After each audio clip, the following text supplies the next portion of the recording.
Oke, kita langsung bahas aja ya. Ini kan isunya berawal dari satu cuitan di media sosial, tapi kok jadi rame banget sampai ke panggung politik nasional. Betul, rame banget. Gara-gara satu istilah baru kan? Nah, itu dia. Ada istilah baru yang lumayan pedes ya, serakahnomik. Serakonomik. Istilah ini dilempar sama Muhammad Said Didu, dan tudingannya langsung menunjuk ke sebuah keluarga politisi di Sulawesi Selatan, yang katanya terkait sama program makan bergizi gratis. Iya, iya. Jadi pertanyaan besarnya kan gini, gimana ceritanya seorang perempuan, usianya baru 20 tahun, tiba-tiba bisa kelola bisnis yang potensinya itu 6,3 miliar rupiah sebulan? Angka yang fantastis. Betul, dan kenapa satu cuitan soal ini bisa bikin petinggi partai di Jakarta sampai merasa perlu angkat bicara. Jadi misi kita hari ini, kita bongkar bareng-bareng berdasarkan sumber-sumber yang Anda kasih. Kita lihat angkanya, kita kenali orang-orangnya, dan coba kita pahami ada apa sih di balik semua ini. Oke, menarik. Kita mulai dari angkanya dulu ya, ini yang bikin semua orang melongo. Silakan. Jadi inti ceritanya kan gini, ada perempuan muda, namanya Yasika Aulia Ramadhani, usianya baru 20 tahun. Oke. Menurut artikel-artikel yang kita pegang, dia ini mengelola 41 dapur. 41. Banyak juga ya. Nah, koneksinya di sini. Ayahnya itu Yasir Mahmud, jabatannya Wakil Ketua DPRD Sulawesi Selatan, dari Partai Gerindra. Disinilah hitung-hitungannya dimulai. Dan angkanya jujur aja gila. Angkanya ini memang yang jadi amunisi utamanya. Kalkulasinya kalau kita lihat dari sumber ya, sebenarnya cukup sederhana. Gimana itu? Setiap dapur itu diasumsikan melayani sekitar 3.000 siswa. Terus ada estimasi keuntungan kira-kira Rp2.000 per porsi makanan. Rp2.000, mungkin kedengarannya kecil ya. Kecil kan? Kayak uang receh. Betul, tapi kalau dikalikan, coba deh kita iseng hitung bareng. Rp2.000 dikali 3.000 siswa. 6 juta. 6 juta rupiah, itu per hari per dapur. Dan dia kelola 41 dapur. 41. Jadi 6 juta dikali 41, itu totalnya 246 juta. Sehari. Persis. 246 juta rupiah per hari. Gila. Dan kalau kita pakai asumsi program ini jalan katakanlah 26 hari kerja dalam sebulan, angkanya langsung lompat. Jadi berapa? Jadi 6,3 miliar. 6,3 miliar rupiah sebulan. Dari sebuah program yang baru jalan. Waktu Anda pertama kali lihat angka 6,3 miliar ini di sumber-sumbernya, apa reaksi pertama Anda? Ini angka yang realistis atau gimana ya? Sengaja dibesar-besarin buat sensasi? Reaksi pertama saya, ini adalah amunisi politik yang sempurna. Soal realistis atau enggak, itu bisa diperdebatkan. Mungkin ada biaya lain, mungkin margin untung yang enggak setepat itu. Oke. Tapi bukan itu intinya. Yang bikin angka ini meledak secara politis seperti yang ditekankan di artikel-artikel ini, itu perbandingannya. Anda harus sandingkan angka 6,3 miliar ini di samping gaji resmi ayahnya sebagai pejabat publik. Nah, itu dia. Emang berapa sih gaji resmi seorang wakil ketua DPRD provinsi? Kalau menurut peraturan pemerintah nomor 18 tahun 2017, total take home pay ya untuk pimpinan DPRD tingkat provinsi kayak Yasir Mahmud setelah semua tunjangan dihitung, Iya. itu ada di rentang 56 juta sampai 71 juta per bulan. Oke, 56 sampai 71 juta. Angka yang besar tentu. Tapi Tapi, coba Anda jejarkan 71 juta itu dengan potensi 6,3 miliar. Jurangnya kan? jauh banget. Ibaratnya potensi pendapatan bisnis anaknya sebulan itu bisa setara gaji bapaknya selama hampir 90 bulan. Lebih dari 7 tahun. 7 tahun lebih. Itu perbandingan yang Mencolok sekali. tepat. Dan inilah inti dari kegelisahan publik yang coba ditangkap oleh Said Didu. Ini kan belum bicara soal legal atau ilegal. Belum ada investigasi hukum. Ini murni soal optik, soal persepsi. Maksudnya? Gimana mungkin sebuah ekosistem bisnis yang untungnya sebesar itu, yang nyambung ke program pemerintah, bisa tumbuh secepat kilat di sekitar keluarga seorang pejabat? Itu pertanyaan etis yang langsung muncul, bahkan sebelum kita ngomongin benar atau salah secara hukum. Oke, jadi jelas ya sumber masalahnya ada di jurang finansial yang luar biasa ini. Ini membawa kita ke arsitek di balik kritiknya, orang yang bikin istilah serakonomik itu sendiri, Muhammad Said Didu. Betul. Sumber-sumber yang Anda kasih ini ngasih profil dia yang menarik banget. Dia bukan sekedar aktivis medsos kan? Oh, jauh dari itu. Ketika Said Didu bicara, sumber-sumber ini menjelaskan kalau suaranya itu punya bobot. Karena latar belakangnya. Dia itu birokrat tulen. Mantan sekretaris Kementerian BUMN. Benar. Dan dia menghabiskan 33 tahun di BPPT.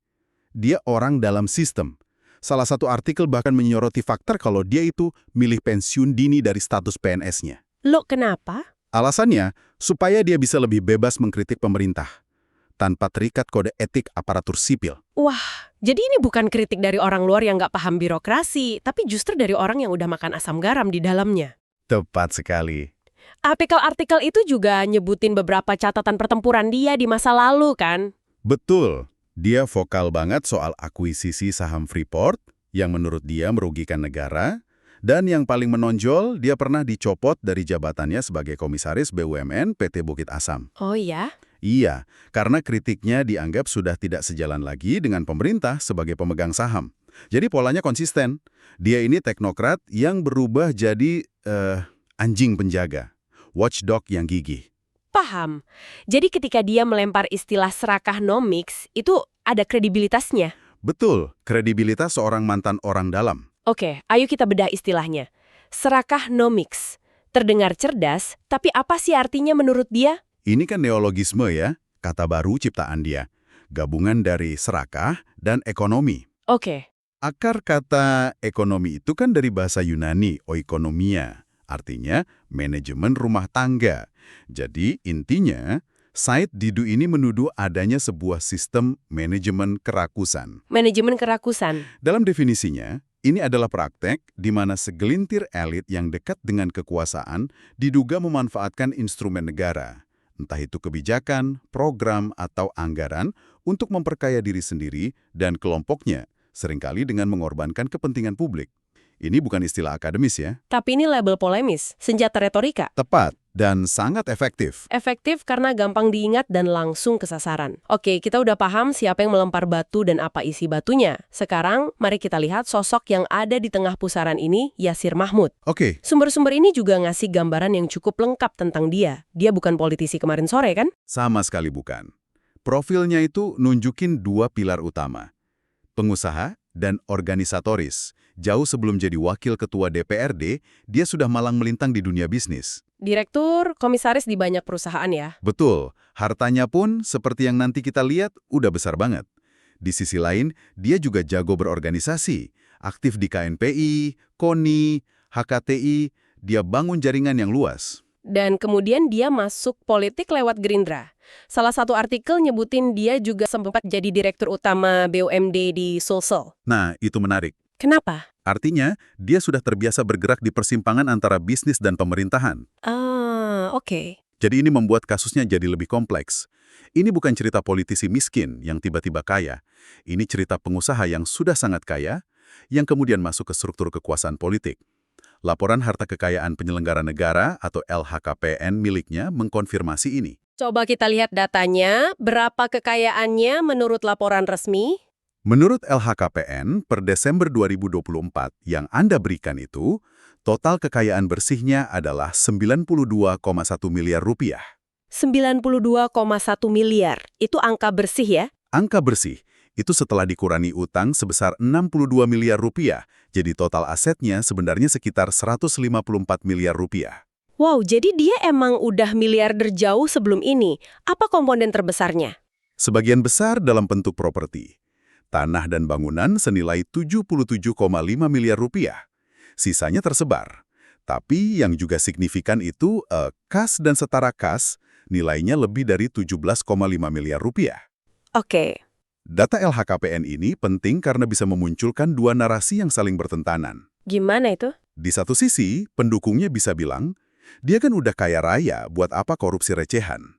Tapi di sisi lain, para kritikus bisa membaliknya. Membaliknya gimana? Jadi dilemanya jadi lebih abu-abu ya? Betul. Oke, jadi kita punya seorang kritikus vokal dengan latar belakang birokrat dan seorang politisi pengusaha kaya raya yang keluarganya sekarang menjalankan bisnis super profit dari program pemerintah.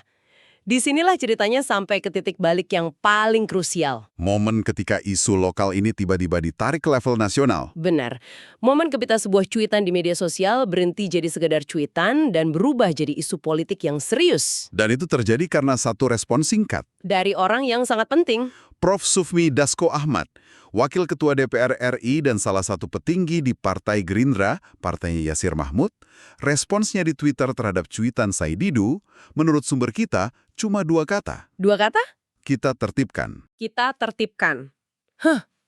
Dalam dunia politik, kalimat sesingkat itu seringkali maknanya dalam banget. Menurut Anda, apa aja lapisan makna dari frasa itu? Wah, banyak sekali. Pertama, ini adalah pengakuan. Dengan merespon, Dasko itu secara implisit mengakui kalau cuitan Said Didu ini terlihat dan dianggap cukup penting untuk ditanggapi. Dia nggak mengabaikannya. Dia tidak mengabaikannya. Itu sinyal pertama. Dia tidak membela, tidak juga menyalahkan. Dia cuma bilang, kita tertibkan. Nah, itu dia. Dan kata tertibkan itu sendiri jenius secara politik. Kata itu bisa berarti banyak hal, tergantung siapa yang dengar. Oke, coba jelaskan. Bagi publik yang kritis, ditertibkan itu kedengaran seperti janji untuk melakukan koreksi. Tenang, kami akan bereskan ini. Mungkin akan ada teguran, evaluasi, atau bahkan pencabutan izin. Ini fungsinya menenangkan kemarahan publik. Paham, tapi bagi orang dalam partai atau bagi Yasir Mahmud sendiri, Nah, maknanya bisa sangat beda. Bisa jadi itu sinyal untuk diam dulu, jangan bikin gaduh lagi, atau lanjutkan aja, tapi caranya dirapikan biar nggak terlalu mencolok. wah, Ini bahasa politik tingkat tinggi yang memungkinkan pimpinan partai mengelola krisis tanpa harus ambil sikap hitam putih yang bisa merugikan internal partai. Kata itu ngasih ruang manuver yang sangat luas. jadi ini bukan sekedar respons ya, tapi sebuah manuver politik untuk meredam api sebelum membesar sambil tetap menjaga semua opsi terbuka. Tepat. Fakta bahwa yang turun tangan adalah seorang wakil ketua DPR RI menunjukkan bahwa citra partai di tingkat nasional itu dipertaruhkan di sini. Kenapa? Lindra, isu seperti ini yang kesannya ada penumpang gelap yang mengeruk untung fantastis bisa jadi racun bagi citra program itu secara keseluruhan.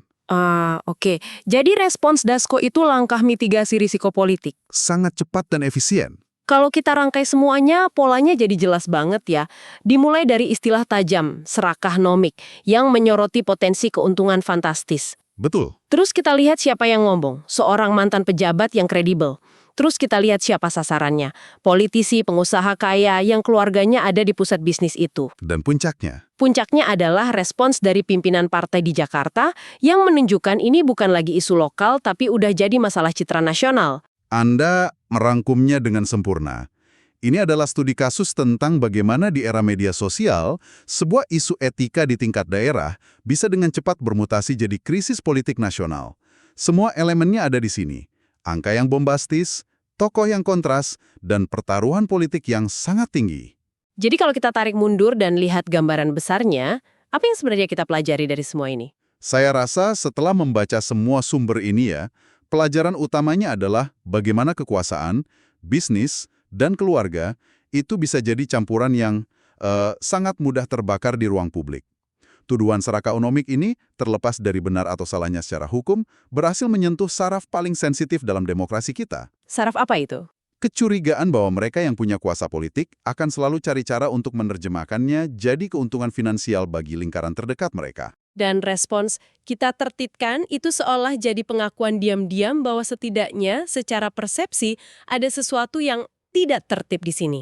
Sesuatu yang perlu dibereskan. Betul sekali.